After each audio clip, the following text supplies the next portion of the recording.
Topps Fantasy Now, we are on location. We have taken the show on the road, invading Slate, NYC, 54 West 21st Street. We're going to have a lot of fun today.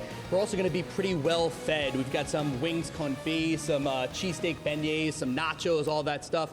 I'm Keith Irizarry. This is Jeff Ratcliffe. And listen, we're going to give you the best fantasy knowledge that we give you every single week. And one of the prevailing storylines is simple. It's Jay Ajayi, 200 yards rushing back-to-back weeks. And I was looking through your Twitter, and someone asked you whether they should trade Todd Gurley for Jay Ajayi, which got me thinking, is Ajayi for real? It's the beginning of the year, so we always go with Matt Ryan. Matty Ice is fantastic when things start up in the year. He slows down towards the end of the year.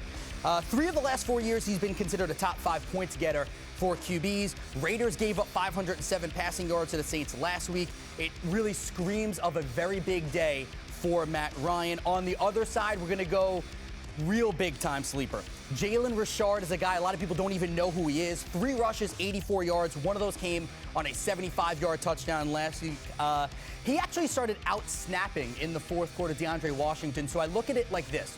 Richard is a stash-worthy guy. I don't know if he wins your league this week, but he could help you later on, especially if he ends up as the backup running back.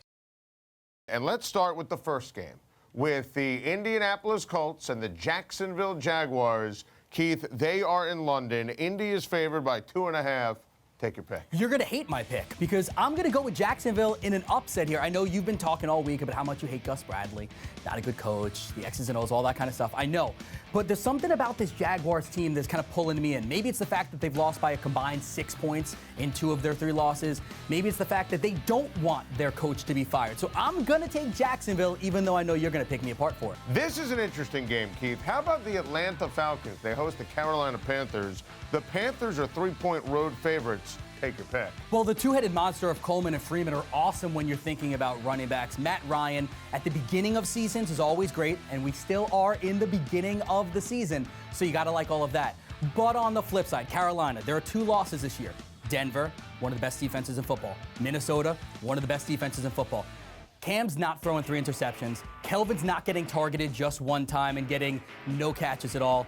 Carolina's going to bounce back. They're going to win this game. The Baltimore Ravens hosting the Oakland Raiders. Baltimore favored by 3.5. Take your pick. Is there a more surprising team that's undefeated right now than Baltimore? I love Joe Flacco. Guy, all he does is win games, doesn't make mistakes.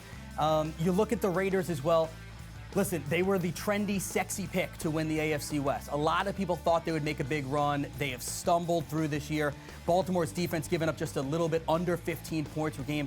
I got to go Baltimore staying undefeated. I really like what these Ravens are doing. Also, you know I'm a fantasy football guy. Steve Smith Sr. is going to have a monster day. Yeah. 10 catches, 120 yards, and a touchdown. I don't know if I want either of those guys in my lineup either. It's scary right now. So, Keith, I'll start with you since Jeff is eating. Who will you like to take with Jameis Winston here? Trick or a treat today? I say Winston's a treat, and I think that Winston has already gotten his clunker out this season. If you look at last year, had 1 game of 4 interceptions. This year, 1 game with 4 interceptions. So you push forward from there. His fantasy points, you know, he's been in the 30s, he's been in the teens, he's been in the 20s.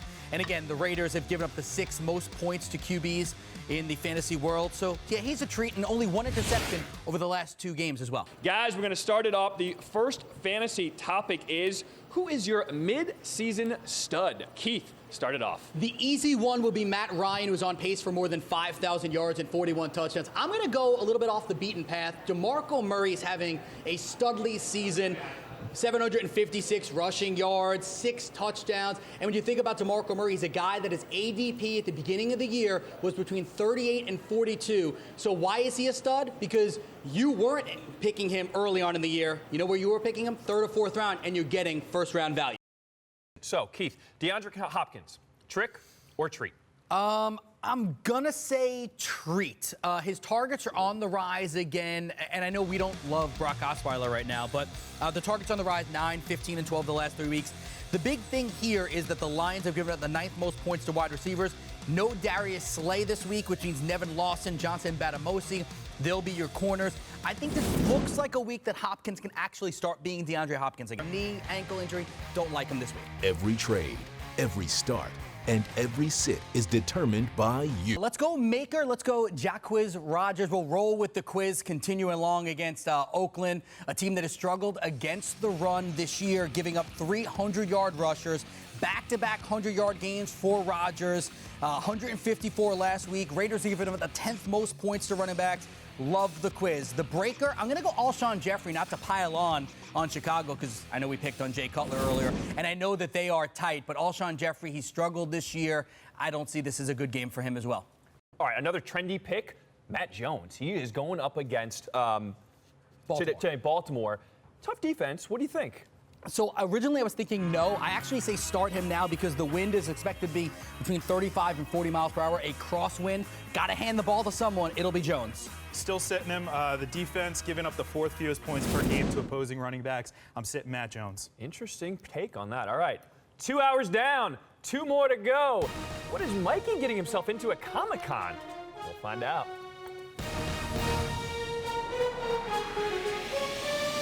How do you see that playing out? Hamstrings always scare me. That's just a fact. Anytime it's something with your legs and you know you're an explosive wide receiver. But when you look at Marvin Jones, I love him going forward as well. Just look at the schedule. So October 9th against the Eagles, that's tough. But past that, Rams, Redskins, Texans, honestly sounds like catches, sounds like fantasy points, sounds like Marvin Jones can continue to dominate. Love Marvin Jones. But do you start him against the Houston Texans, even though they now don't have J.J. Watt? No, don't start Sam Bradford. Just simple, no, I don't want Sam Bradford in my starting lineup.